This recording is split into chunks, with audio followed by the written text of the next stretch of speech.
देवराज जी, चलिए। श्री हरिवंश महाराज जी, आपके चरणों में कोटि कोटि प्रणाम।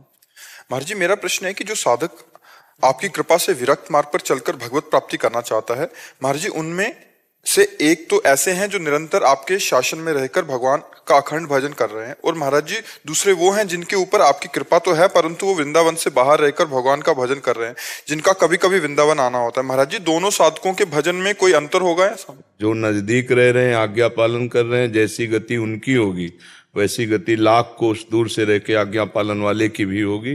पर आज्ञा पर तत्पर रहे, जो निषेध किया गया वो ना करे और जो कहा गया वो करे।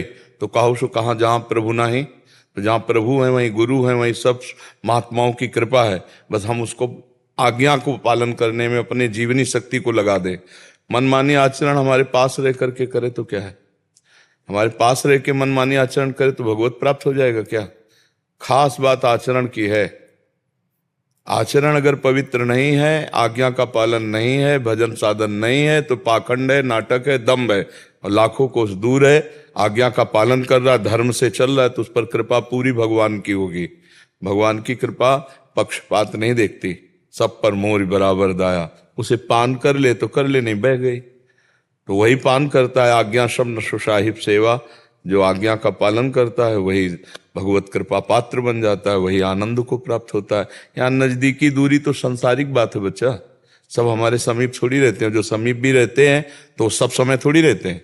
एक समय है, सेवा का खान पान की व्यवस्था कर दी, दवा औषधि की व्यवस्था कर दी, इसके बाद बाहर इतना ही समय हमारा, सुबह से 2 बजे से वहां से जो रोड में उतरे और 9:30 बजे तक, बस इतना समय है। इसके बाद खत्म। फिर ये लोग भी हमसे बात नहीं करेंगे, फिर कल बात करेंगे हमसे। हमारी एक दिनचर्या, हमारा एक समय। तो नहीं हुए ना साथ, साथ तो तब माना जाएगा जब हर समय हमारे साथ रहो। तो हमारे हर समय साथ कैसे रह सकते हो? हमारी आज्ञा का पालन करने पर। तो आप देखोगे आपके खोपड़ी में ही वो बैठे रहेंगे जिनका साथ आप करना चाहते हैं। हर समय आपके बाबा ने बोला है, बाबा ने कहा नहीं करना है ना, बाबा साथ, वो दिमाग में चल रहा है, वो जीत जाएगा माया पे। महाराज हम विरक्त मार्ग पे चल के भगवत प्राप्ति करने की बहुत अंदर में प्रबल इच्छा है हमारे। हाँ, इच्छा तो है लेकिन है बहुत कठिन बच्चा। हम इसमें बस एक बात का नियम ले ले कि जिंदगी में किसी माता बहन या पुरुष की तरफ हम काम भाव से नहीं देखेंगे। जैसे भी बनेगा वैसे हम धर्मयुक्त जीवन व्यतीत करेंगे, बस। तो वो परमार्थ पे चल जाएगा। आज परमार्थ को व्यापार बनाया जाता है, नहीं, परमार्थ को आज व्यापार बनाया जाता है। हर चीज का उद्देश्य रुपया हो गया है। रुपया, यश, कीर्ति, मान, प्रतिष्ठा, भोग, वासन, ये परमार्थ है। ये तो पापियों के घर में भी है। जितना बढ़िया तुम कपड़ा पहनते हो उससे ज्यादा पापियों के पास है। जीवन भर कष्ट सहते रहे, हर द्वंद्व सहते रहे, तब वो ऐसे कर दिए तो जगत मंगल होना शुरू हुआ। सर्वे भवन्ति सुखना सर्वे सन्तु निरामया। बड़े बड़े महात्मा हुए हैं जो भगवान के चरणों में अपने जीवन को लगा दिया, जगत मंगल किया। ऐसा नहीं कि भगवान का सपोर्ट नहीं मिलता, पर अपनी अगर इच्छा में दम है तब तो निकल जाओगे, नहीं तो घोर पाखंड 100 में 2 निकलते होंगे, वो भी एक मुश्किल समझ लो। नहीं, 99 गिरा के माया रौंद देती है। कंचन, कामिनी, कीर्ति, भोग, वासनाएं, ये ले भोगो। तो समझता है यार ये तो बड़ी दुर्लभ चीज है। और दुर्लभ चीज श्री भगवान थे, जिनके कारण वो प्रश्नवाचक चिन्ह खड़ा करने में आया ही, और हम उसे दुर्लभ समझ लेते हैं। सब लोग भोग रहे हैं, वही भोग रहे हैं। दूरादपाश स्वजनान सुखमर्थ कोटिम सर्वेशु साधन वरेशु चिरम निराशा वर्षंत में सहजाद्भुत सौख्य धाराम श्री राधिका चरण रेणु महामिस्मरामी। अपने पारिवारिक जनों के सुखों का त्याग करके, रुपए के द्वारा प्राप्त होने वाले समस्त भोगों का त्याग करके, साधना के द्वारा प्राप्त होने वाले सुखों का त्याग करके, हे महारानी जो मैं केवल आपकी शरण में हूं। वर्षंत में वो सहजाद्भुत सौख्य धाराम, तब उसके ऊपर प्रेम की रस की वर्षा होती है। पारिवारिक सुख, संपत्ति के द्वारा प्राप्त सुख और साधना के द्वारा प्राप्त सुख, अगर उसमें भी हम भोग करते हैं साधना सुख का, तो वहीं गाड़ी रुक जाएगी। ये परमार्थ है। परमार्थ के अब चलने के